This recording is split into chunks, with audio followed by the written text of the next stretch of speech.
ஸ்டார்டிங்ல 1985 காமிப்பாங்க. ரெண்டு சின்ன பசங்களை காமிப்பாங்க. அதுல ஒருத்தனோட பேரு தேவா, இன்னொருத்தனோட பேரு வரதா. இவங்க ரெண்டு பேருமே ரொம்ப ரொம்ப பெஸ்ட் ஃப்ரெண்ட்ஸ். அதுல இந்த தேவா இருக்காங்க, அவனோட ஃப்ரெண்டு வரதாக்காக அவனோட உயிரை கூட கொடுக்க தயங்க மாட்டான். அந்த அளவுக்கு இவனோட ஃப்ரெண்டு மேல இவன் உயிரே வச்சிருக்கான். இவங்க ரெண்டு பேருமே ஒரு குஸ்தி நடந்துட்டு இருக்கோம் அந்த இடத்துக்கு வந்திருப்பாங்க. இந்த வரதாவும் தேவா வேணாண்டா நம்ம வா போயிடலாம் அப்படின்னு கூப்பிடுறான். என்ன தைரியம் இருந்தா அவன் ஓமனே கை வைப்பான் அப்படின்னு இந்த தேவா வரதாவோட கையை பிடிச்சு இழுத்துட்டு ஒருத்தங்கிட்ட கூட்டிட்டு வந்திருப்பான். இவன் இந்த வரதாவோட அண்ணனா, ஆனா இவன் வரதாவோட கூட பிறந்த அண்ணன் கிடையாது. இந்த வரதாவோட அப்பாக்கு மொத்தமா 2 ஒய்ஃப் இருக்காங்க. அதுல 2வது ஒய்ஃபோட பையன் தான் இந்த வரதா, மூத்த ஒய்ஃபோட பையன் தான் இந்த வரதாவோட அண்ணன். இவங்க பரம்பரைக்குன்னு ஒரு வழக்கம் இருக்கும். மூக்கு, கழுத்து, கையின்னு எல்லாத்துலயுமே ஒரு கடியம் போட்டிருப்பாங்க. அதாவது அது ஒரு வளையனா. அந்த கடியம் தான் இவங்க பரம்பரையோட கௌரவமே. இந்த வரதாவோட அண்ணன் இருக்காங்க, வரதா மூக்குல போட்டிருந்த கடியத்தை பிடுங்கிருப்பான். அதுக்குதான் தேவாவும் வரதாவை கூட்டிட்டு இந்த வரதாவோட அண்ணன்கிட்டயே சண்டைக்கு வந்திருப்பான். எதுக்குடா வரதாவோட மூக்குல இருக்க கடியத்தை எடுத்த அப்படின்னு கேட்பான். அவன் என்னோட அப்பாக்கு பிறந்திருந்தா எங்களோட பரம்பரையோட கௌரவத்தை அவனுக்கும் கொடுக்கணுமா, அந்த மூக்கு கடியம் போடுறதுக்குன்னு தனியா ஒரு கௌரவம் இருக்கு, சும்மா கண்டவெல்லாம் அதை போட முடியாது அப்படிங்கிறான். அப்ப அதுக்கு நாங்க என்ன பண்ணணும் அப்படின்னு இந்த தேவா கேட்பான். அந்த குஸ்தி போட்டுட்டு இருக்கால பைல்வான், அவனை நீ அடிச்சு கீழே படுக்கவை, அதுக்கப்புறமா வரதாவோட மூக்கு கடியத்தை நான் தரேன் அப்படின்னு இவன் சொல்லுவான். இதை கேட்ட தேவாவும் உடனே வேகமா அந்த பைல்வான் கிட்ட போவான். உனக்கு அறிவே இல்லையா, அவன் கிட்ட ஏன் இப்படி சொன்ன, அவன் ஒரு பைத்தியக்காரன், எப்ப என்ன பண்ணுவான்னு யாருக்கும் தெரியாது, அந்த பைல்வான் கூட அவனை போய் சண்டை போட சொல்ற அப்படின்னு இந்த வரதா கேட்பான். அப்பதான் இந்த தேவாவும் ஒரு ஒயர் கட்டர் எடுத்துட்டு கரண்ட் கம்பத்துல இருக்க ஒயரை கட் பண்ணி விட்டுருவான். அந்த பைல்வான் கூடயும் என் கூட சண்டைக்கு வா அப்படின்னு கூப்பிடுறான். டே புடியா, ஒழுங்கா இந்த இடத்த விட்டு போயிரு, இல்லாட்டி என் கிட்ட அடி வாங்கி நீ செத்துருவ அப்படின்னு அந்த பைல்வான் சொல்ல, இருந்தாலும் இந்த தேவா விடவே மாட்டேங்கிறான். என் கூட சண்டைக்கு வா அப்படின்னு கூப்பிடுறான். இந்த பைல்வானும் தேவாவை அடிக்க வருவாரு. அப்பதான் இந்த தேவா பின்னாடி நகர்ந்து போயிட்டு பக்கத்துல இருக்க கரண்ட் கம்பத்தை ஒரு தட்டு தட்டுவான். அந்த கரண்ட் கம்பியை கட் பண்ணி வச்சிருப்பாங்க. அந்த ஒயர் அப்படியே கீழே தொங்குது. அந்த கரண்ட் கம்பி ஒயரை பிடிச்சுக்கிட்டு இந்த பைல்வானையும் தொடுறான். அவ்வளவுதான், 2 பேரும் கீழே விழுந்துருவாங்க. இந்த தேவா மயக்கம் போட்டுருவான். இத பாக்குற வரதாவும் வேகமா ஓடி வந்து இந்த தேவாவோட நெஞ்சிலேயே பயங்கரமா அடிக்கிறான். இந்த தேவாவும் கண் முழிச்சுப்பான். அவனோட கழுத்து கிட்ட இருந்து கை வரைக்குமே கரண்ட் ஷாக் அடிச்சனால இவனுக்கு ஒரு பெரிய தழும்பு மாதிரி வருது. வரதா அவன் கீழே விழுந்துட்டானா அப்படின்னு இந்த தேவா கேட்க, அப்பதான் இந்த வரதாவை இந்த பைல்வானை பாக்குறான். இந்த பைல்வான் கீழே விழுந்துட்டாரு. இந்த வரதாவோட அண்ணன் சொன்ன மாதிரியே அந்த பைல்வான் இந்த தேவா கீழே படுக்க வச்சுட்டான். இத பாக்குற வரதாவோட அண்ணனே பயந்துட்டு வரதாவோட மூக்கு கடியத்தை தேவா கிட்ட கொடுக்குறான். இப்போதைக்கு கரண்ட் ஒயரை மட்டும் தான் நான் பிடிச்சேன், இதுக்கு மேல என்னோட ஃப்ரெண்டு வரதா மேல கை வச்ச அடுத்து நான் கரண்ட் கம்பத்தையே தூக்கிடுவேண்டா அப்படின்னு தேவாவும் இந்த வரதாவோட அண்ணனை மிரட்டிட்டு வரதாவை கூட்டிட்டு அங்கிருந்து போறான். இப்ப அப்படியே கட் பண்ணா இந்த தேவாவோட வீட்டை தான் காமிப்பாங்க. தேவா வீட்டுக்குள்ள அவனோட அம்மாவை பூட்டி வச்சுட்டு வீட்டோட கதவை லாக் பண்ணி அந்த கதவை யாருமே திறக்க முடியாத மாதிரி ஆணியா அடிச்சிட்டு இருப்பான். அப்பதான் அந்த இடத்துக்கு சில பேர் வராங்க. அவங்க இந்த தேவாவை பிடிச்சிட்டு தேவாவோட வீட்டு கதவை உடைக்கிறாங்க. உள்ளுக்குள்ள இருக்க அவனோட அம்மா கிட்டயும் இவங்க எல்லாம் தப்பா நடந்துக்க பாக்குறாங்க. அப்பதான் இந்த இடத்துக்கு கார்ல வரதா வருவான். என்ன தைரியம் இருந்தா என்னோட தேவா அம்மா மேலே கை வைப்பீங்க, நீங்க என்னடா பண்றீங்க அப்படின்னு வரதாவும் இந்த தேவாவோட அம்மா கிட்ட தப்பா நடந்துக்க போறவங்கள மிரட்டுறான். ஐயா, இது உங்க அப்பாவோட உத்தரவு, இதை எங்களால மீற முடியாது, சொன்னா புரிஞ்சுக்கோங்க அப்படின்னு இவனுங்களும் சொல்ல, இவங்களை மட்டும் நீங்க ஒண்ணு பண்ணாம விட்டீங்கன்னா என்னோட கையில இருக்க இந்த டெரிட்டரியத்தை நான் தரேன் அப்படிங்கிறான். அவனோட கையில ஒரு பெரிய காப்பு மாதிரி இருக்கும், அதை போட்டிருப்பான். அதை இவன் டெரிட்டரியன்னு சொல்லுவான். அவனோட கையில இருக்க அந்த டெரிட்டரிய கழட்டி அப்படியே தூக்கி வீசுறான். இந்தா இதை நீ வச்சுக்கோ, இங்க என்ன நடந்துச்சுன்னு என்னோட அப்பா கிட்ட சொல்லாத அப்படின்னு இந்த வரதா சொல்வான். அப்ப பக்கத்திலேயே வரதாவோட மாமா இருப்பாரு. வரதா, நீ என்ன பண்றேன்னு உனக்கு புரியுதா, அந்த டெரிட்டரியத்தோட பவர் என்னன்னு உனக்கு தெரியும்ல, அதை போய் தேவாக்காக அவங்கிட்ட கொடுக்குற அப்படின்னு கேக்குறாரு. மாமா, என்னை பொறுத்த வரைக்கும் தேவாவோட நட்பை விட எனக்கு வேற எதுவுமே பெருசு இல்ல அப்படின்னு இவனும் சொல்வான். இந்த தேவாவும் வரதா வந்து கட்டி பிடிச்சுப்பான். இந்த தேவாவோட அம்மா கிட்ட தப்பா நடந்துக்க ஒருத்தன் பாத்திருப்பான்ல, அவன் அந்த டெரிட்டரியத்தை போட்டுட்டு பயங்கர ஹாப்பியா அந்த இடத்தை விட்டு போறான். அப்படி அந்த டெரிட்டரியத்துக்கு என்ன மதிப்பு இருக்கு, அதுல என்ன பவர் இருக்கு அப்படின்னு இப்ப நமக்கு காமிக்க மாட்டாங்க. இந்த வரதாவும் தேவாவோட அம்மா கிட்ட போயிட்டு இனிமேல் நீங்க இந்த ஊர்ல இருக்காதீங்க, இந்த இடத்தை விட்டு நீங்க போயிருங்க அப்படிங்கிறான். தேவாவோட அம்மாவும் இதுக்கப்புறம் நீ இந்த ஊருக்கே வரக்கூடாதுன்னு எனக்கு சத்தியம் பண்ண அப்படின்னு தேவா கிட்ட சொல்வாங்க.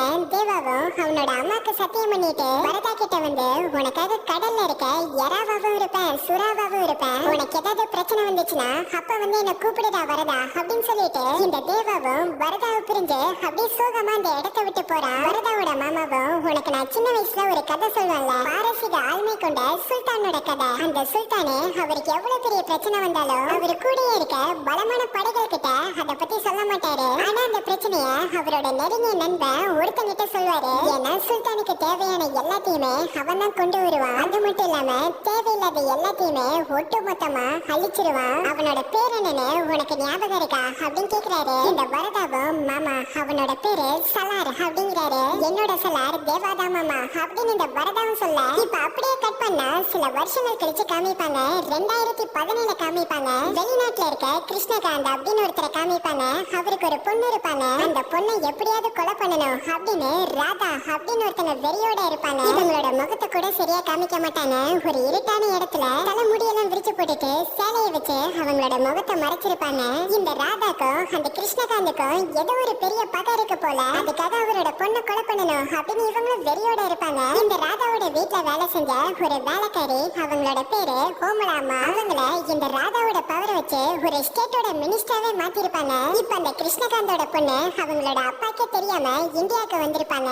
அந்த பொண்ணு இந்தியாவுக்கு வந்தது இந்த ஓமலாமாக்கும் ராதாக்கு தெரிய வருது. அந்த பொண்ணை எப்படியாவது தேடி கண்டுபிடிச்சு கொலை பண்ணணும் அப்படின்னு இவங்களும் வெறியோட இருக்காங்க. அப்பதான் அந்த பொண்ணோட அப்பா இந்தியால இருக்க ஒரு வெப்பன் சப்ளையர் பிலால் அப்படிங்கிற ஒருத்தருக்கு போன் பண்றாரு. என்னோட பொண்ணு இந்தியாவுக்கு வந்துட்டா, அவளை எப்படியாவது நீ தான் காப்பாத்தணும் அப்படிங்கிறாரு. உனக்கு என்ன பைத்தியம் முடிச்சிருக்கா? எதுக்கு உன்னோட பொண்ணு இந்தியாவுக்கு அனுப்பிச்சு வச்ச? நான் ஒன்னும் அனுப்பல, எனக்கு தெரியாமலே என்னோட பொண்ணு இந்தியாவுக்கு வந்துட்டா. 7 வருஷமா உன்னோட பொண்ணு அவங்க கொலை பண்ண காத்துட்டு இருக்காங்க. உன்னோட பொண்ணு மட்டும் அவங்களோட கையில கிடைச்சா அவ செத்து போயிருவா அப்படிங்கிறாரு. அதுக்குதான் உனக்கு போன் பண்ணிருக்கேன், எப்படியாவது நீ தான் என்னோட பொண்ணை காப்பாத்தணும் அப்படிங்கிறாரு. என்னால இப்படி அவங்க கிட்ட இருந்து காப்பாத்த முடியும் அப்படின்னு கேக்குறாரு. ஆமா உன்னால முடியாது, ஆனா நீ நினைச்சனா ஒருத்த மூலமா என்னோட பொண்ணை காப்பாத்தலாம். எனக்கு அவன் வாக்கு கொடுத்திருக்கான், என்னோட பொண்ணோட உயிரை எப்படினாலும் அவன் காப்பாத்துவான்னு. அவன் கிட்ட மட்டும் என்னோட பொண்ணை கொண்டு போய் சேர்த்துரு, மித்ததெல்லாம் அவன் பாத்துப்பான் அப்படிங்கிறாரு. இத கேட்ட பிலாலும் அந்த கிருஷ்ணகாந்த் ஒருத்தரை பத்தி சொல்லி இருப்பார்ல, அவருக்கு இந்த பிலால் போன் பண்றாரு. அது யாருன்னு பார்த்தா வேற யாரும் கிடையாது, இந்த படத்தோட ஹீரோ தான் தேவா. தேவா இப்ப வளர்ந்துட்டாரு.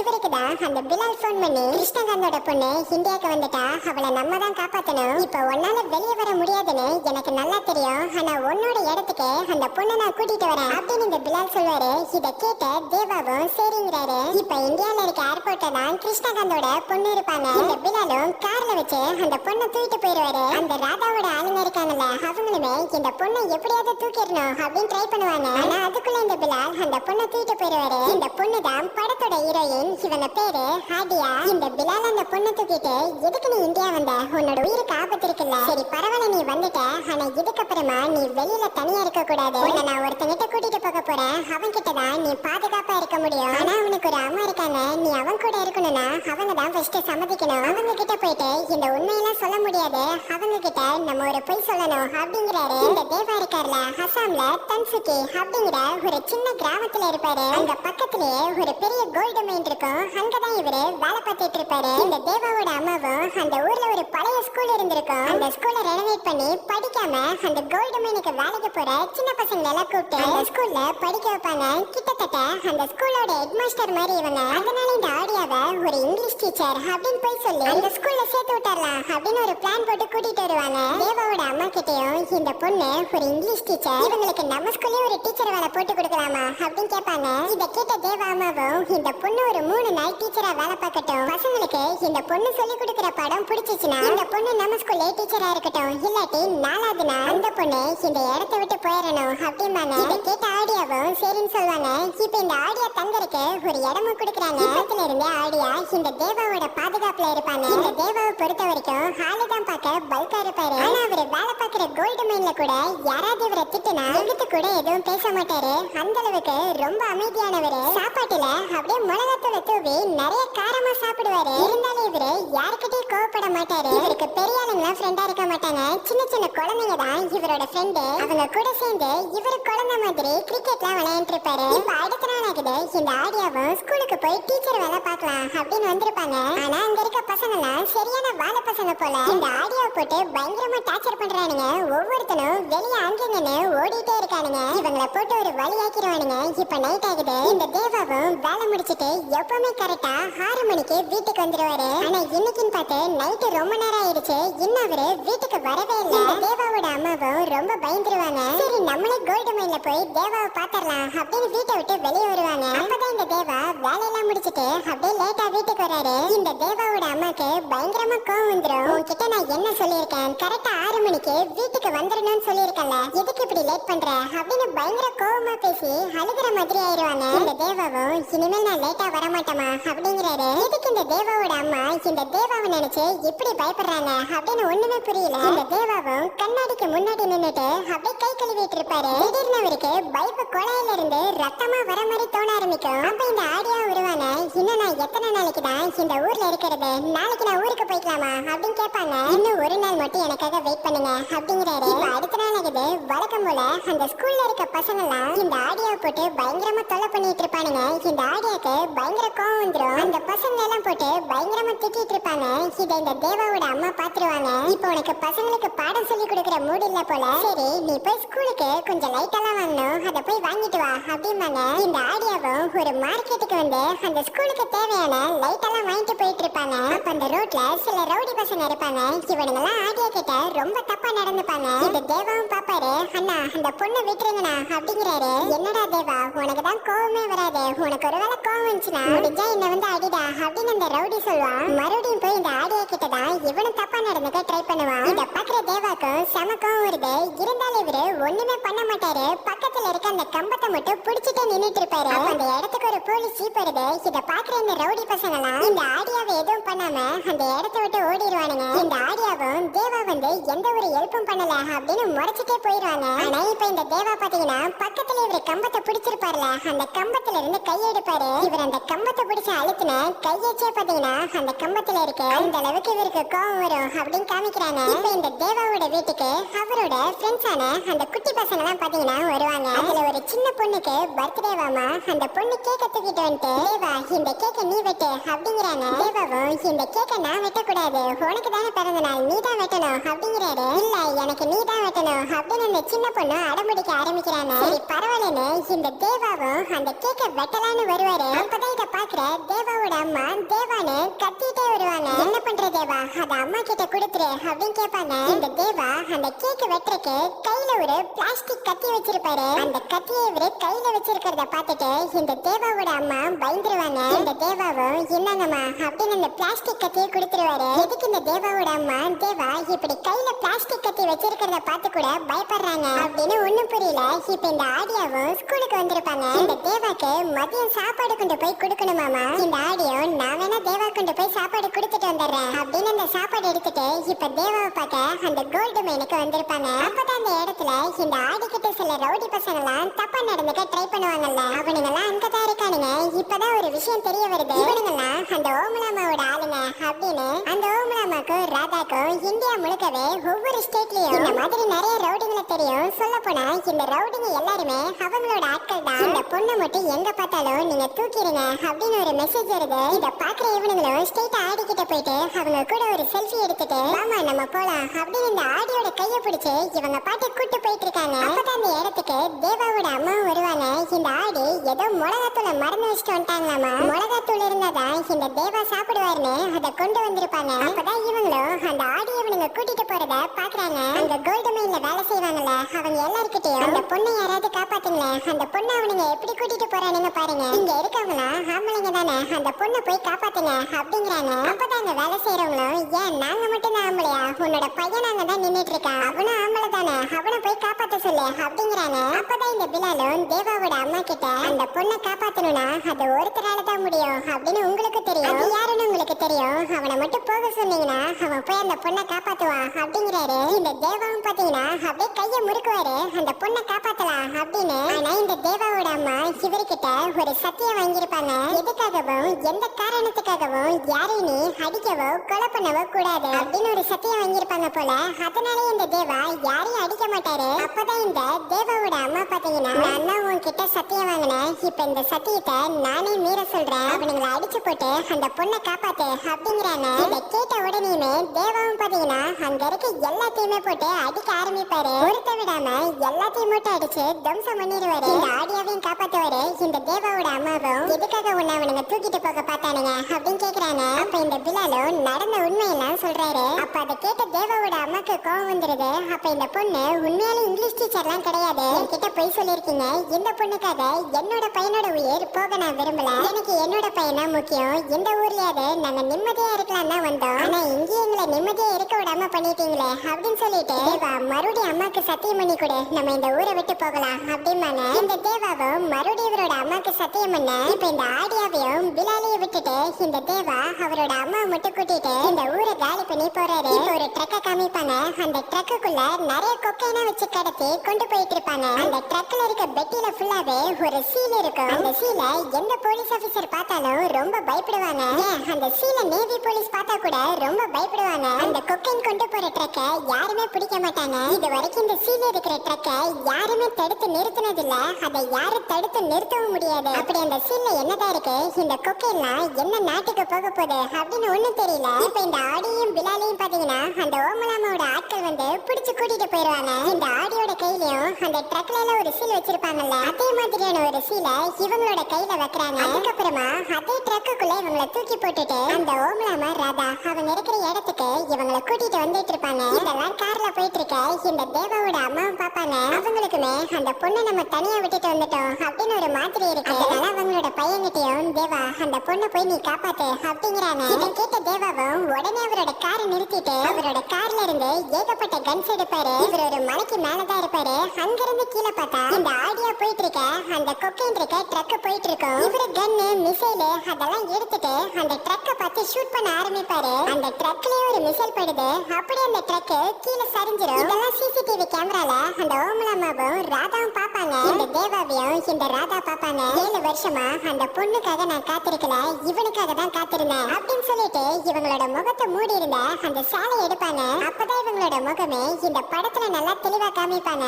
இந்த சீல் வச்ச பொருள் எல்லாம் இது வரைக்கும் யாரும் தடுத்து நிறுத்தினது இல்ல. ஆனா இந்த தேவா அந்த சீல் வச்சிருக்க கொக்கைனை தடுத்துருவாரு. அங்க இருக்க அந்த ராதாவோட ஆளுங்க எல்லாத்தையுமே அடிக்க ஆரம்பிக்கிறாரு. இந்த ராதாவும் இதெல்லாம் சிசிடிவி கேமரால பாப்பாங்க. ஒவ்வொருத்தரையும் பாத்தீங்கன்னா கத்தி எடுத்துட்டு அப்படியே சொலட்டி சொலட்டி எல்லாத்தையும் வெட்டி போட்டுட்டு இருப்பாரு. இத பாக்குற ஆடியாவும் இந்த பிலால் கிட்ட என்ன எதுக்கு இந்த தேவா காப்பாத்தணும், இந்த தேவாக்கும் அந்த ராதாக்கு என்ன சம்பந்தம், எதுக்கு தேவாவோட அம்மா பயந்துகிட்டே இருக்காங்க, என்ன எதுக்கு கொலை பண்ண பாக்கணும், இந்த சீல் என்ன அப்படின்னு இவங்களும் இந்த பிலால் கிட்ட இதெல்லாம் கேட்பாங்க. அப்பதான் இந்த பிலால் ஒரு விஷயம் சொல்வாரு. இதுக்கெல்லாம் ஒரே ஒரு விஷயம் மட்டும்தான் காரணம், கான்சாப்பூர் அப்படிம்பாரு. இப்பதான் படத்துல கான்சாப்பூருங்கிற ஒரு நாட்டை காமிப்பாங்க. அந்த கான்சாப்பூர்ல தான் தேவாவோட உயிர் நண்பன் அந்த வரதா இருப்பாரு. அவருக்கும் அந்த சீல் இருக்கிற வண்டிய தேவா தடுத்துட்டான் அப்படின்னு தெரிய வருது. அந்த சீலை உருவாக்குனது அவனா, அந்த சீல் இருக்கிற வண்டிய யாரும் தடுத்து நிறுத்த கூடாது அப்படிங்கிற ரூலை உருவாக்குனது அவனா. இப்ப அந்த ரூலை அவனே மீறிட்டான் அப்படின்னு இந்த வரதா சொல்வாரு. இந்த வரதாக்கும் தேவா கடையில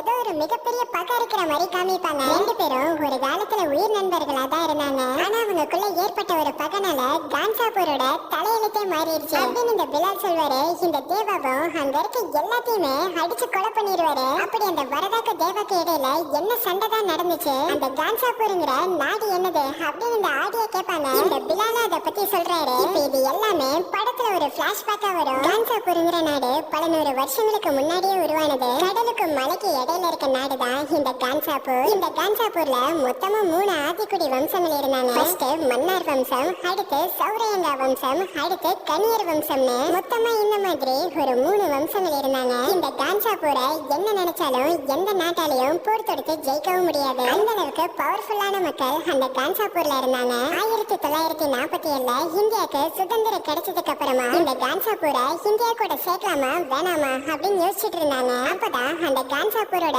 மன்னர் வம்சத்தோட ஒரு 3 தலைமுறையோட தலைவர் சிவமன்னர் அவர் இந்தியாக்கே வந்து இந்தியாவோட மேப்ல இருக்க கான்சாப்பூரை அழிச்சிட்டு அது தனிநாடாவே இருக்கட்டும் அப்படின்னு முடிவு பண்ணுவாரு. இந்த கான்சாப்பூர்ல தான் ஏகப்பட்ட இல்லீகலான ஆக்டிவிட்டிஸ் நடக்கும். இங்கதான் சூதாடுறது, ட்ரக்ஸை கடத்துறது, கன்ஸ கடத்துறதுன்னு இந்த மாதிரியான இல்லீகலான விஷயங்களும் இங்கதான் நடக்குது. அதுக்கு இந்தியாவையும் ஒரு வழியா யூஸ் பண்ணிப்பாங்க. இதனாலேயே கான்சாபூரோட செல்வம் அதிகமாகுது. மன்னர் வம்சத்தோட தலைவர் சிவமன்னர் கான்சாபூரோட செல்வம் அதிகமாகறனால இந்த கான்சாபூரை ஒரு நல்லபடியா கட்டமைக்கணும் அப்படின்னு முடிவு பண்றாரு. அதுக்காக அந்த கான்சாபூருக்குன்னு சில விதிமுறைகள்லாம் எழுதுறாரு. அந்த ரூல்ஸ் எல்லாம் இருக்க புக்குக்கு நிபந்தனை அப்படின்னு ஒரு பேர் வைக்கிறாரு. அந்த நிபந்தனை புக்ல இருக்க விதிமுறைகளை தான் இந்த கான்சாபூர் மக்கள் பின்பற்றணும் அப்படிங்கிற ஒரு வழிமுறையே வருது. இந்த கான்சாபூரை ஒரு 191 இடங்களா பிரிச்சு ஒவ்வொரு இடத்துக்கும் ஒவ்வொருத்தர் தலைவரா இருக்கலாம் அப்படிங்கிற விஷயத்தையும் இந்த சிவமன்னர் தான் கொண்டு வராரு. அது மட்டும் இல்லாம இந்த கடிகம்ங்கிற டெரிட்டரியாவை இந்த சிவமன்னர் தான் கொண்டு வந்திருப்பாரு. இந்த டெரிட்டரியா 3 இருந்துச்சுன்னா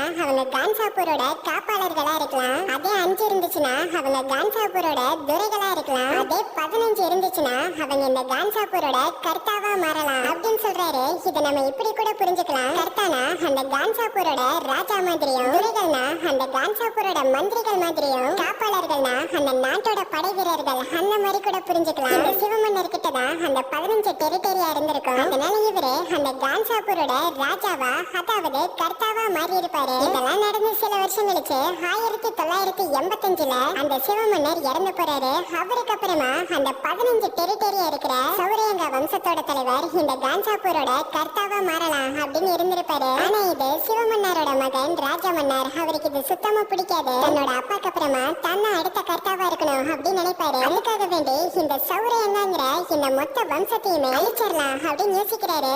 ஏன்னா அந்த வம்சம் இருந்தா தானே அந்த வம்சத்தை சேர்ந்த யாராவது இந்த மாதிரி கர்த்தாவாக வருவாங்க. அதுக்கு பதிலா அந்த சௌரியங்க வம்சத்தையே அழிச்சுட்டா யாரும் வர முடியாதுன்னு யோசிக்கிறாரு. அவர்கிட்ட இருக்க மொத்த படைபலத்தையும் யூஸ் பண்ணி அந்த சௌரியங்க வம்சத்துல இருக்க பெரியவங்க, சின்ன பசங்க, குழந்தைங்கன்னு யாரையும் பார்க்காம எல்லாத்தையும் கொலை பண்ணிடுவாங்க.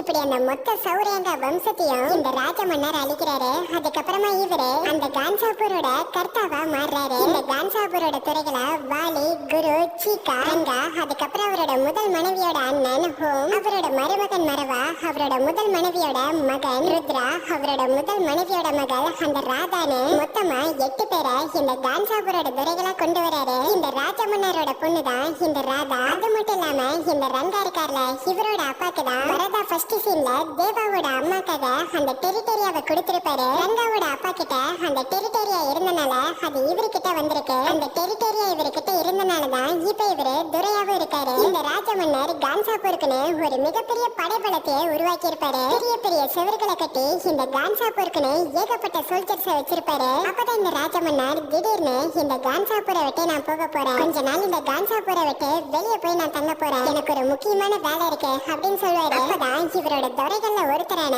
இவரோட மருமகன் மரவா வந்துட்டு நீங்க எப்ப அவனை மன்னிக்க போறீங்க அப்படின்னு கேட்பாரு. யார அப்படின்னு இந்த ராஜமன்னர் கேட்க, அதான் உங்களோட 2வது மனைவியோட மகன் வரதா அப்படின்னு சொல்லுவாரு. இந்த பேரை கேட்ட உடனே இந்த ராஜமன்னருக்கு பயங்கர கோபமா வந்துரும். ஏன்னா வரதா அந்த டெரிட்டரியாவை ரங்காவோட அப்பா கொடுத்திருப்பார்ல, அது இந்த ராஜமன்னருக்கு சுத்தமா பிடிக்காது. அப்பத்துல இருந்து வரதா கிட்ட இவர் பேசுறத நிறுத்திடுவாரு. அதனாலதான் இந்த மரவாவும் எப்ப நீங்க அவனை மன்னிக்க போறீங்க அப்படின்னு கேக்குறாரு. எனக்கு தெரியும் அவன் மேல இன்னும் உங்களுக்கு பாசம் இருக்குன்னு. அப்பாவோட போட்டோ பார்க்கும் போதெல்லாம் ஒவ்வொரு வாட்டியும் உங்களுக்கு வரதா தான் ஞாபகம் வரான்னு நல்லா தெரியும் அப்படிம்பாரு. இந்த ராஜமன்னரோட அப்பா சிவமன்னரும் இவரோட மகன் வரதாவும் பார்க்கறதுக்கு ஒரே மாதிரி இருப்பாங்க. இப்ப இந்த ராஜமன்னரும் ரொம்ப எமோஷனல் ஆகி இப்ப அவரோட மகன் வரதாவை இந்த கான்சாபூரோட ஒரு துரையா மாத்தணும் அப்படின்னு யோசிக்கிறாரு. அதுக்காக அந்த துரையா இருக்க ரங்கா இருக்காரு, அவர்கிட்ட உன்னோட பதவிய என்னோட பையனுக்கு தர முடியுமா அப்படின்னு கேக்குறாரு. இதை கேட்ட ரங்காவும் நீங்க கேட்க கூடாது, அதை எடுத்துக்கணும் அப்படின்னு ஒரு மாதிரி இந்த துரை பதவியை விட்டு போக முடியாத மாதிரி சங்கடமா சொல்வாரு. அப்பதான் இந்த வரத மன்னரும் ரொம்ப வருஷம் கழிச்சு அவரோட அப்பா ராஜமன்னரை பார்க்க வந்திருப்பாரு. நான் இந்த கான்சாபூரை விட்டு போக போறேன், ஆனா நான் திருப்பி வரும்போது என்னோட பையன் துரையா இருக்கணும், அதுக்கான எல்லா ஏற்பாடையும் பண்ணுங்க அப்படின்னு சொல்லிட்டு போறாரு. இதை கேட்ட வரதாக்கும் பயங்கர ஹாப்பியா இருக்கு. ஆனா இந்த ரங்கா பாத்தீங்கன்னா ரொம்ப சோகமாயிருவாரு. அப்பதான் இந்த மரவா ரங்கா கிட்ட வந்துட்டு உன்னோட அப்பாக்கு தானே பிச்சை போடுற மாதிரி அந்த வரதா டெரிட்டரியாவை கொடுத்தான், அதனாலதான் மறுபடியும் அந்த டெரிட்டரியாவை உன்கிட்ட இருந்து வாங்கணுங்கிறக்காக உன்னோட துரை பதவியை மட்டும் அவரோட அவரோட மகன் வரதா கிட்ட கேக்குறாரு. அப்படின்னு இந்த மரபாவும் இந்த ரங்கா கிட்ட சொல்ல இத கேட்ட ரங்காக்கும் ருத்ராக்கும் பயங்கர கோபமா வருது. இந்த ருத்ரா தானே வரதாவோட அண்ணன். இவனுக்கு சின்ன வயசுல இருந்தே வரதாவை சுத்தமா பிடிக்காதுல. அதனால இவரும் பாத்தீங்கன்னா இந்த ரங்காக்கு தான் சப்போர்ட் பண்ணுவாரு. நிபந்தனை புக்ல இருக்க விதிமுறைகள் படி யாரு பலம் வாய்ந்தவங்களா இருக்காங்களோ அவங்களுக்கு தான் ராஜ்யம், யாரு பலம் வாய்ந்தவங்களா இருக்காங்களோ அவங்களுக்கு தான் அரியாசனமும். இங்க நான் உன்னை அடிக்கலாம், நீ என்ன அடிக்கலாம், யாரு வேணாலும் அடிச்சுக்கலாம். ஆனா யாருக்கு பலம் இருக்கோ அவங்களுக்கு தான் இந்த அரியாசனம். ராஜமன்னர் சொல்றாருன்னு இந்த துரை பதவியை நம்ம யாருக்கு கொடுக்கணும்னு அவசியம் கிடையாது. அவங்க கூட நம்ம சண்டை போடலாம், அவங்கள நம்ம கொலை பண்ணலாம், நம்ம தான் பலம் வாய்ந்தவங்கன்னு காமிச்சு இந்த அரியாசனத்தை நம்ம எடுத்துக்கலாம் அப்படின்னு இந்த மரபா அந்த நிபந்தனை புக்ல இருக்க ஒரு விதிமுறையை சொல்றாரு. இத கேட்ட ரங்காவும் ருத்ராவும் பாத்தீங்கன்னா அப்ப அந்த வரதாவை கொலை பண்ணிடலாம் அப்படின்னு முடிவு பண்றாங்க. அந்த வரதா மட்டும் இறந்து போயிட்டாருன்னா இந்த துரை பதவி ரங்கா கிட்டே இருக்கும் அப்படின்னு இவங்களும் ஒரு பிளான் போடுறாங்க. அதுக்காக வரதாவை கொலை பண்றதுக்கு பண்டித்னு ஒருத்தரை வர வச்சிருப்பாங்க. இந்த வரதாவையும் கொலை பண்றதுக்கு அவரோட இடத்துக்கே போயிருவாங்க. அவரை கரெக்டா கொலை பண்ண போகும்போது ஒரு மிகப்பெரிய மணி அடிக்கிற சத்தம் கேக்குது. இத கேட்ட உடனேயுமே இவங்க எல்லாரும் அந்த அரசனை சபைக்கு வராங்க. இந்த ராத்தா தான் அந்த மணி அடிச்சிருப்பாங்க. இந்த மணி சத்தம் கேட்ட உடனே எப்படிப்பட்ட வேலையா இருந்தாலும் அதை விட்டுட்டு உடனே இந்த அரசனைக்கு தான் வரணும். இவங்களும் எனக்கு வரதாவை சுத்தமா பிடிக்காது, இருந்தாலும் அம்பா திருப்பி கான்சாருக்கு வர வரைக்கும் அவன் உயிரோட இருக்கணும், அது வர அவனை நீங்க ஒண்ணும் பண்ணக்கூடாது, அதுக்காக தான் இன்னையில இருந்து கான்சார்ல சீசர் ஃபயரை அமல்படுத்துறேன் அப்படிமாங்க. சீசர் ஃபயர்னா யாரையும் அடிக்க கூடாது, யாரையும் கொலை பண்ண கூடாது. மொத்தத்துல இந்த கான்சார்ல வன்முறைங்கிறது இருக்கவே கூடாது. அந்த சீஸ் ஃபயர் மட்டும் கொண்டு வந்துட்டா எல்லாருமே அமைதியான முறையில தான் இருக்கணும். இந்த ராதாவும் நான் இன்னையில இருந்து சீஸ் ஃபயரை கொண்டு வர போறேன் அப்படிமாங்க. இத கேட்ட ருத்ராவும் நான் அந்த நிபந்தனை புக்க படிச்சிருக்கேன், அதுல இருக்க விதிமுறைகள் எனக்கு தெரியும். இந்த சீஸ் ஃபயர் வேணுமா வேணாமான்னு ஒரு ஓட்டிங் நடக்கணும். ஒருவேளை சீஸ் ஃபயர் வேணுங்கிற ஓட்டிங் வந்துச்சுன்னா அந்த வரதாவை நாங்க கொல்ல மாட்டோம், அதே சீஸ் ஃபயர் வேணான்னு அதிகமா ஓட்டிங் வந்துச்சுன்னா அவனை நாங்க கொலை பண்ணிடுவோம் அப்படின்னு சொல்லிட்டு இந்த சீஸ் ஃபயரோட ஓட்டிங் நடக்கணும் அப்படின்னு இந்த ருத்ரா சொல்லிட்டு அங்கிருந்து போறாரு. இன்னையில இருந்து அந்த சீஸ் ஃபயர் வேணுமா வேணாமா ஓட்டிங் நடக்கிறதுக்கு இன்னும் 9 நாள் இருக்கு. இந்த 9 நாள்ல இவங்க வரதாவை கொலை பண்ண முடியாது. ஆனா இந்த நாட்கள்ல வரதாவை கொலை பண்றதுக்கான எல்லா ஏற்பாடுகளையும் பண்ண ஆரம்பிக்கிறாங்க. ஒவ்வொரு வெளிநாட்டுல இருந்தும் இந்த வரதாவை கொலை பண்றதுக்காக நிறைய படைகளை இறக்குறாங்க. இத பாக்குற வரதா அவரோட மாமா தம்பின்னு இவங்களுக்கு ரொம்ப பயமா இருக்கும். இவரோட தம்பியும் நமக்கு இந்த மாதிரி ஆர்மி தேவை அப்படிங்கிறாரு. இத கேட்டதுக்கு அப்புறம் தான் வரதா இவரோட ஆர்மிய போய் கூட்டிட்டு வர போறாரு. இந்த வரதாவோட ஆர்மி யாருன்னு பார்த்தா அது வேற யாரும் கிடையாது, அவரோட ஒரே உயிர் நண்பன் தேவா. 25 வருஷம் கழிச்சு அவரோட உயிர் நண்பன் தேவாவை பார்க்க வந்திருப்பாரு. தேவா எனக்கு பிரச்சனைடா, என் கூட நீ வா அப்படின்னு கூப்பிடுறாரு. இத கேட்ட உடனேயுமே தேவாவும் பாத்தீங்கன்னா அவரோட அம்மா கிட்ட போயிட்டு அம்மா வரதாக்கு பிரச்சனை, நான் அவன் கூட போகட்டா அப்படின்னு கேட்பாரு. இத கேட்ட தேவாவோட அம்மாக்கு இவங்க கிட்ட தப்பா நடக்க இருந்தப்போ இவங்களுக்கு உதவி பண்ண வரதாவோட ஞாபகம் தான் வருது. நீ வரதா கூட போடா தேவா அப்படிங்கிறாங்க. அதனால இந்த தேவாவும் வரதா கூட ஒன் மேன் ஆர்மியா கிளம்புறாரு. இப்ப அந்த கான்சாருக்குள்ளயும் வரதாவோட ஆர்மியா ஒரே ஆளா பாத்தீங்கன்னா ரிஜிஸ்டர் பண்ணிட்டு போறாரு. இந்த கான்சார்ல நிறைய பெண்களா இருக்க ஒரு கூட்டம் இருக்கும். அந்த இடத்துக்கு வினித் அப்படிங்கிற ஒருத்தன் வருவான். இவன் அந்த கான்சாரோட துரையா இருக்கிற ஒருத்தரோட பையன் தான் இவன். இவனோட வேலையை டெய்லி இந்த பெண்கள் மட்டும் இருக்க இடத்துக்கு வருவான். இங்க வந்து ஒரு பட்டத்தை பறக்க விட்டு அந்த பட்டம் எந்த வீட்டோட கூரை மேல விழுகுதோ அந்த வீட்டுல இருக்க பொண்ணை இவன் தூக்கிட்டு போயிட்டு அந்த பொண்ணு கிட்ட தப்பா நடந்துப்பான். இப்படி இவன் பண்ணும்போது இவன் முன்னாடி யாரா இருந்தாலும் கை கட்டிட்டு தான் நிக்கணுமாமா. இந்த வரதாவையும் கை கட்டி நிக்க சொல்வாங்க. தேவாக்கு கோவம் வந்துரும். ஆனா இந்த வரதா தேவாவை எதுவும் பண்ண விட மாட்டாரு. தேவா அமைதியாரு அப்படிம்பாரு. இது மட்டும் இல்ல இந்த வரதாவை எல்லா இடத்துலயும் அசிங்கப்படுத்திட்டே இருப்பாங்க. அப்பெல்லாம் இந்த தேவாக்கு கோவம் வரும். ஆனா இந்த வரதா தான் தேவா எதுவும் பண்ணாத அமைதியாரு அப்படிம்பாரு. எதுக்கு தெரியுமாடா தேவா இங்க வர வச்சேன், எனக்கு என்னோட உயிர் போயிருமோன்னு பயம் இல்லடா, டெய்லி இந்த மாதிரி அசிங்கப்படுறல இதுவும் எனக்கு பயமா இல்லடா, ஆனா எனக்கு என்னோட தம்பி ரொம்ப முக்கியம்டா, என்னோட தம்பிய தேவா நீ தான் பாத்துக்கணும், என்ன நடந்தாலும் அவனோட உயிரை நீ தாண்டா காப்பாத்தணும் அப்படிங்கிறாரு. இப்படி சொல்லிட்டு இந்த வரதா தேவாவோட மடியிலே படுத்துப்பாரு. இப்ப அடுத்த நாள் ஆகுது. மறுபடியும் அந்த வினித் இருக்கான்ல அந்த பெண்களா இருக்க கூட்டத்துக்கு வந்திருப்பான். அந்த இடத்துல இருக்க ஒவ்வொரு பொண்ணுங்களும் இவனை பார்த்து பயந்துட்டு வீட்டுக்குள்ள போய் ஒளிஞ்சுப்பாங்க. ஒரு வீட்டுல ஒரு அம்மாவும் அவங்களுக்கு மொத்தமா 3 பொண்ணு இருப்பாங்க. இவங்க 4 பேர் அவங்க வீட்டுல போய் பூட்டிட்டு நின்னுட்டு இருக்கும்போது இந்த வினித் ஒரு பட்டத்தை பறக்க விடுறான். அதுக்கப்புறம் அந்த பட்டத்தையும் அறுத்து விடுறான். அந்த பட்டம் ஒரு வீட்டோட கூரை மேல போய் விழுகுது. அது யாரோட கூரைன்னு பார்த்தா இந்த அம்மாவும் 4 பொண்ணுங்களும் இருப்பாங்கல்ல அவங்களோட வீடுதான். அந்த வீட்டுல வீட்ல இருக்க இவங்க 4 பேருமே பயங்கரமா அழுக ஆரம்பிக்கிறாங்க. அந்த அம்மாவோட 3 பொண்ணுங்கள்ல ஃபர்ஸ்ட் 2 மூத்த பொண்ணுங்களும் நான் போறேன்னு சொல்லிட்டு இருப்பாங்க. அப்பதான் கடைசியா இருக்க ஒரு சின்ன பொண்ணு நான் போறேன்னு வீட்டுக்குள்ள அவங்களோட அம்மாவையும் அக்காவையும் பூட்டி வச்சுட்டு அந்த பொண்ணு மட்டும் இவன் கிட்ட வருவாங்க. இந்த பொண்ணு ரெடி பண்றேன்னு 2 பேர் கூட்டிட்டு போவாங்க. அப்பதான் வீட்டோட கதவை திறந்துட்டு அந்த சின்ன பொண்ணோட அம்மா வேகமா வெளியே ஓடி வருவாங்க. இந்த விஷ்ணு கிட்டயும் அவ சின்ன பொண்ணு என்னோட பொண்ணு விட்டுருங்க அப்படின்னு சொல்லுவாங்க. இருந்தாலும் இவன் கேட்கவே மாட்டான். பக்கத்திலே பாத்தீங்கன்னா காளியம்மன் சிலை இருக்கும். இந்த சின்ன பொண்ணோட அம்மாவும் காளியம்மா என்னோட பொண்ணை காப்பாத்து அப்படின்னு வேண்டுவாங்க. அப்பதான் இவங்களுக்கு தூரத்துல வரதாவும் இந்த தேவாவும் நடந்து வந்துட்டு இருப்பாங்க. இந்த விஷ்ணுவோட ஆளுங்களும் உங்களுக்கு எத்தனை வாட்டிடா சொல்ல விஷ்ணு இருக்கும்போது கைய கட்டணும்னு கைய கட்டுங்கடா அப்படிங்கிறான். இந்த வரதா கை கட்டிடுவாரு. தேவா என்ன பண்றாருன்னு அவரோட நிலையில இந்த வரதா பாப்பாரு. தேவாவும் வரதா பாக்குறத பார்த்துட்டு கைய கட்டிப்பாரு. அப்ப அந்த பொண்ணோட அம்மா இப்படி காளியம்மன் கிட்ட வேண்டறத இந்த தேவா பாப்பாரு. என்னோட பொண்ணை எப்படியாவது காப்பாத்துமா அப்படின்னு வேண்டிட்டு இருப்பாங்க. இத பாக்குற தேவாக்கு பயங்கர கோவம் வந்துரும். அவரு கைய கட்டி இருப்பார்ல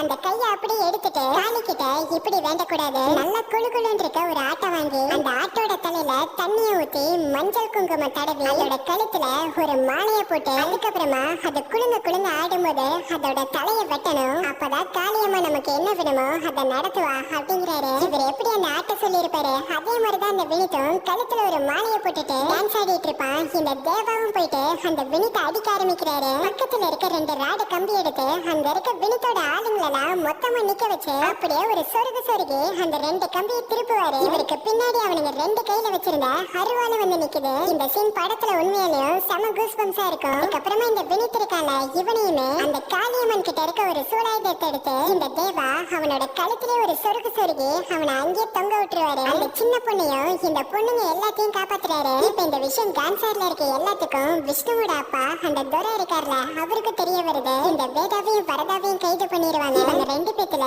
யாரு விஷ்ணுவை கொலை பண்ணாங்களோ அவங்கள இந்த விஷ்ணுவோட அப்பா இப்ப கொலை பண்ணிக்கலாம். இந்த ருத்ராவும் விஷ்ணுவோட அப்பா கிட்ட விஷ்ணு இறந்து போனதுக்கு வரதா தான் காரணம், அவன் தான் எல்லாம் பிளான் பண்ணி பண்ணா அப்படிங்கிற மாதிரி இவரை ஏத்தி விட்டுருவாரு. அதனால இந்த விஷ்ணுவோட அப்பாவும் தேவாவை கொலை பண்ணாம வரதாவை கொலை பண்ண போவாரு. இந்த தேவாவும் சார் உங்க பையனை நான் தான் கொலை பண்ணேன், என்ன வேணாலும் பண்ணிக்கோங்க, வரதாவை விட்டுருங்க சார் அப்படின்னு கேட்பாரு. இருந்தாலும் இவரு வரதாவை கொலை பண்ணவே போவாரு. ஒரு கட்டத்துக்கு மேல இது தேவாக்கு கோவம் வந்து பக்கத்துல இருக்க சோல்ஜர் கிட்ட இருக்க கத்தி எடுத்துட்டு இந்த விஷ்ணுவோட அப்பாவை அப்படியே தலையை வெட்டி அங்கேயே கொலை பண்றாரு. இந்த கான்சாரோட துரைகள் எல்லாத்து முன்னாடியுமே இந்த தேவா இப்படி இவரை கொலை பண்ணிடுவாரு. இது இன்னும் மிகப்பெரிய விஷயமா மாதிரி இவங்களை கைது பண்ணிடுவாங்க. வேதா வரதாவோட தம்பி மாமானு இவங்களெல்லாம் கைது பண்ணிடுவாங்க. சாரிடா வரதா நான் தெரியாம பண்ணிட்டேன் அப்படின்னு இந்த தேவா சொல்வாரு. நான் உன்னை இங்க கூட்டிட்டு வந்த தண்டா தப்பு, நானும் 25 வருஷமா உன்னை இந்த இடத்துக்கு கூட்டிட்டு வரக்கூடாதுன்னு நினைச்சேன். இதுக்காக நீ ஒரு பைத்தியக்காரங்கிறனாலதான் நீ எப்ப என்ன பண்ணுவேன்னு யாருக்குமே தெரியாது. சரி பரவாயில்ல விடு, நடந்தது நடந்துருச்சு அப்படிங்கிறாரு. இப்ப அந்த சீசர் ஃபயர் வேணுமா வேணாமா அப்படிங்கறக்கான ஓட்டிங் தேதி வந்துருது. இந்த வரதாவை ராதா பார்க்க வந்து நாளைக்கு கான்சாருக்கு நம்ம அப்பாவும் வர்றாரு, உன்னோட உடம்புல உண்மையாலையும் நம்ம அப்பாவோட ரத்தம் ஓடிச்சுன்னா நீ இந்த சீசர் ஃபயர் வேணும்னு ஓட்டு போடணும் அப்படின்னு சொல்லிட்டு இந்த ராதா போறாங்க. யாரோட கையில அந்த டெரிட்டரியா இருக்கோ அவங்க மட்டும்தான் ஓட்டு போட முடியும். இந்த வரதா கிட்ட இன்னுமே பாத்தீங்கன்னா அந்த டெரிட்டரி இருக்கும். அந்த ரங்காவோட அப்பா கிட்ட ஒரு டெரிட்டரி தான் கொடுத்திருப்பாரு, மிச்சம் அவர்கிட்ட இன்னும் 2 இருக்கும். அதனாலதான் இந்த ராதா வந்து இப்படி சொல்லிட்டு போவாங்க. இப்ப இந்த டெரிட்டரியா யார்கிட்ட இருக்கோ அவங்க எல்லாம் பாத்தீங்கன்னா வந்து ஓட்டு போடுறாங்க. இந்த சீஸ்ஃபயர் வேணாம்னா அதிகமா ஓட்டு வருது. அப்பதான் இந்த கான்சருக்கு அந்த ராஜ மன்னர் வருவாரு. அவரு வந்து அவரோட கையில இருக்க டெரிட்டரியாவை கட்டி ஒரு இட மிஷின் மாதிரி இருக்கும் அதுல வைப்பாரு. அந்த டெரிட்டரியாவோட இடம் எந்த பக்கம் அதிகமா இருக்கும் அதுதான் தீர்ப்பு. இப்ப இவரு வந்து அந்த இட மிஷின்ல கட்டி வைக்க சீஸ்ஃபயர் வேணும் அப்படிங்கிற அந்த பக்கம் மட்டும் அதிகமா வெயிட் ஏறி கீழே இறங்குது. அப்ப அந்த இடத்துக்கு வரதாவும் வர்றாரு. அவரு வந்து இந்த சீஸ்ஃபயர் வேணும்னு ஓட்டு போடுவாருன்னு பார்த்தா இந்த சீஸ்ஃபயர் வேணான்னு ஓட்டு போடுறாரு. அவரோட கையில இருக்க டெரிட்டரியாவை கட்டி இந்த சீஸ்ஃபயர் வேணாம் அப்படின்னு அதுல வைக்கிறாரு. அங்க இருக்க எல்லாத்துக்கும் ஷாக் ஆகுது. ஏன்னா இந்த சீஸ்ஃபயர் மட்டும் நடக்கலனா இந்த வரதாவை தான் அந்த ரங்காவும் ருத்ராவும் சேர்ந்து கொலை பண்ண போறாங்க. இதெல்லாம் தெரிஞ்சுதான் இவர் அந்த டெரிட்டரியா வைக்கிறாரு. இதுக்காகனா இவரு கூட தேவா இருக்காரு. தேவா கிட்டயும் நான் என்னடா பண்ண அப்படின்னு கேட்டிருப்பாரு. இந்த சீஸ்ஃபயர் நடக்குது நடக்கல அதெல்லாம் யார் கையிலயும் இல்ல, ஆனா உனக்கு இந்த சீஸ்ஃபயர் வேணுமா வேணாமான்னு நீ தான் முடிவு பண்ணணும் அப்படிங்கிறாரு. அப்பதான் இந்த வரதாவும் வேட்டைக்காரனுக்கு வேட்டை கிடைக்கலங்கிற வழியை விட வேட்டைக்காரனை வேட்டையாட விடலைங்கிற வழிதாண்டா அதிகமா இருக்கும், நான் வேட்டையாட போறேன்டா, இனி இந்த கான்சார்ல நெருப்போட சிவப்பை விட ரத்தத்தோட சிவப்பு தான் அதிகமா தெரியணும் அப்படிங்கிறாரு. இந்த மாதிரியான ஒரு முடிவெடுத்துட்டு தான் அவரோட டெரிட்டரியத்தை அந்த இட மிஷின்ல சீசர் ஃபயர் வேணாம் அப்படின்னு வைப்பாரு. இவர் வச்ச இடத்துல அது மொத்தமா அப்படியே கீழே இறங்குது. இது இந்த ராஜ மன்னருக்கு பயங்கர ஷாக்கா இருக்கு. இந்த ருத்ராவும் ரங்காவும் பாத்தீங்கன்னா வரதாவையும் தேவாவையும் கொலை பண்றதுக்கு எல்லாத்தையும் ரெடி பண்றாங்க. வரதா தேவா வரதாவோட தம்பின்னு இவங்களால கொலை பண்றதுக்கு ரெடி பண்ண ஆரம்பிக்கிறாங்க. அதுல இந்த ரங்கா இருக்காங்க. இவன் பாத்தீங்கன்னா ஏகப்பட்ட பேத்துக்கு ட்ரக்ஸ் கொடுத்து அவங்கள ஒரு வெறி நாய் மாதிரி மாத்தி வச்சிருப்பான். கிட்டத்தட்ட ஜோம்பி மாதிரி. இவங்க கண்ணு முன்னாடி சிவப்பு கலர் பூசுன யாராவது நின்னா அவங்கள அப்படியே கடிச்சு கொத்திரி சாப்பிட்டுருவானுங்க. அந்த அளவுக்கு பாத்தீங்கன்னா ட்ரக்ஸா கொடுத்து இந்த ரங்கா இவனுங்களை வெறியேத்தி வச்சிருப்பாரு. அதே இன்னொரு பக்கம் இந்த வரதாவோட தம்பியை கொலை பண்றதுக்கு ருத்ராவோட ஆளுங்களா ரெடியா நிப்பானுங்க. அவனுங்கள கத்திய அப்படியே தீட்டிட்டு இருப்பானுங்க. அப்பதான் இந்த தேவா அங்க ஒரு அம்மா பச்சை குத்திட்டு இருப்பாங்க. அவங்க கிட்ட போயிட்டு எனக்கு பச்சை குத்தணும் அப்படின்னு இந்த நிலைமையிலயும் உனக்கு பச்சை குத்தணுமா அப்படின்னு கேட்பாங்க. ஆமா அப்படின்னு சொல்வாரு. சரி உனக்கு என்ன பச்சை குத்தணும் அப்படின்னு கேட்பாங்க. என் கண்ணுல என்ன தெரியுதோ அதை நான் பச்சை குத்தணும் அப்படின்பாரு. அந்த பச்சை குத்துற அம்மாவும் இந்த தேவாவோட கண்ணை பார்ப்பாங்க. இவரோட கையில ஒரு ஆக்ரோஷமான டிராகனோட பச்சையை குத்துவாங்க. இந்த தேவாவும் இப்படி பச்சை குத்தி முடிச்சிட்டு வரதாவோட தம்பியை கொலை பண்ணணும்னு நினைக்கிற எல்லாத்தையுமே அருவா வச்சு அவனுங்க எல்லாம் துண்டு துண்டா வெட்டி கொலை பண்றாரு. இவரோட உடம்பு ஃபுல்லாவே இப்ப ரெட் கலர்ல ரத்தம் மட்டும் தான் இருக்கும். இந்த ரங்காவும் ட்ரக்ஸா போட்டு நிறைய பேத்துக்கு வெறியேத்தி விட்டுருப்பாங்க. அவனுங்க இருக்கிற இடத்துக்கு இந்த வரதாவை கூட்டிட்டு வருவான். இந்த வரதாவோட உடம்பு ஃபுல்லா அப்படியே ரெட் கலரை பூசி விடுறான். அவனோட அந்த வெறி பிடிச்ச ஆளுங்களையும் அப்படியே ரிலீஸ் பண்ணி விடுவான். அவனுங்க எல்லாம் பார்க்க கிட்டத்தட்ட அப்படியே ஜோம்பி மாதிரியே இருப்பானுங்க. இந்த வரதாவோட உடம்புல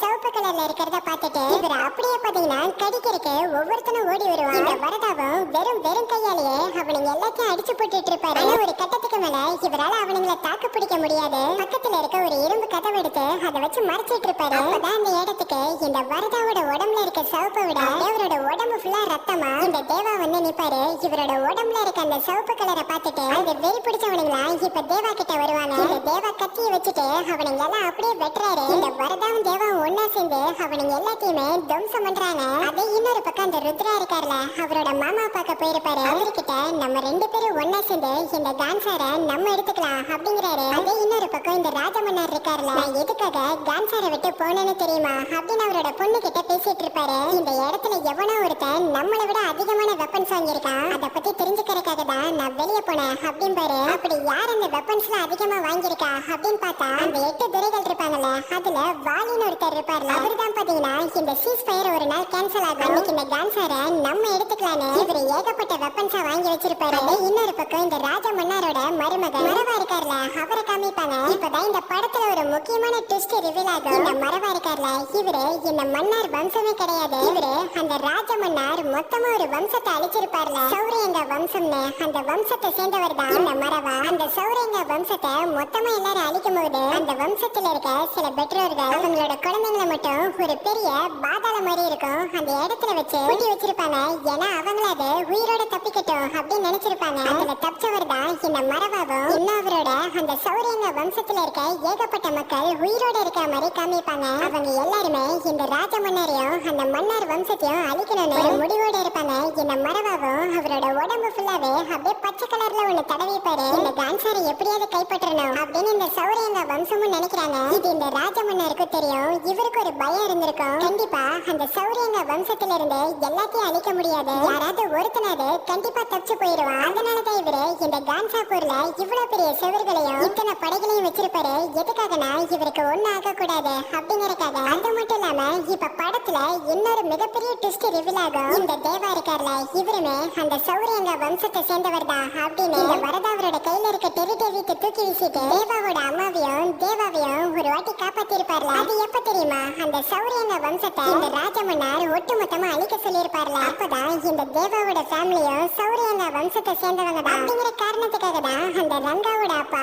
இவங்களை கொலை பண்ண வந்திருப்பாங்க. அப்ப இந்த வரதா தான் தேவாவையும் தேவாவோட அம்மாவையும் காப்பாத்தி இருப்பாரு. சௌரியங்க வம்சத்தோட தலைவர் இந்த கான்சாபூரோட கர்த்தாவா மாறணும் அப்படின்னு வந்திருப்பார்ல. அந்த சௌரியங்க வம்சம் தலைவரோட பையன் தான் தேவா. சொல்ல போனா அந்த சௌரியங்க வம்சத்தோட தலைவனே இந்த தேவா தான். இதுவும் இப்பதான் படத்துல ரிவீல் ஆகுது. ஆனா இது எல்லாமே இந்த வரதாக்கு முன்னாடியே தெரியும். இருந்தாலும் இந்த வரதாக்காக தேவா என்னனாலும் பண்ணுவாரு அப்படிங்கறதுக்காக தான் இந்த தேவாவை மறுபடியும் இந்த கான்சாரை கூட்டு வந்திருப்பாரு. வரதாக்கும் இந்த கான்சாரை ஆளணும் அப்படிங்கிற ஒரு பெரிய ஆசை இருக்கும். அத பத்தி தேவா கிட்டயும் சொல்லியிருப்பாரு. இப்ப இந்த கான்சாரை கைப்பற்றிருக்க இப்படி ஏகப்பட்ட பேரு ஒவ்வொரு பக்கம் இருக்காங்க. இததான் இந்த பன்னாலோ ஆடியா கிட்ட சொல்லுவாரு. இத கேட்ட ஆடியாவும் என்னது சௌரங்க வம்சத்தோட தலைவனே தேவாதானா அப்படின்னா அவர்கிட்டதான் அந்த கான்சாரை ஆள்றதுக்கான உரிமை இருக்கு. இருந்தாலும் அவரோட ஃப்ரெண்டு வரதாக்காக அதை விட்டு கொடுக்க நினைக்கிறாரு. அது இன்னொரு பக்கம் அந்த சௌரங்க வம்சமே இந்த கான்சாரை கைப்பற்றணும்னு நினைக்கிறாங்க. அது போக இன்னும் பல பேர் இந்த கான்சார் யாருக்கு தான் கிடைச்சிச்சு, எப்படி இந்த தேவாவும் வரதாவும் எதிரியா மாறினாங்க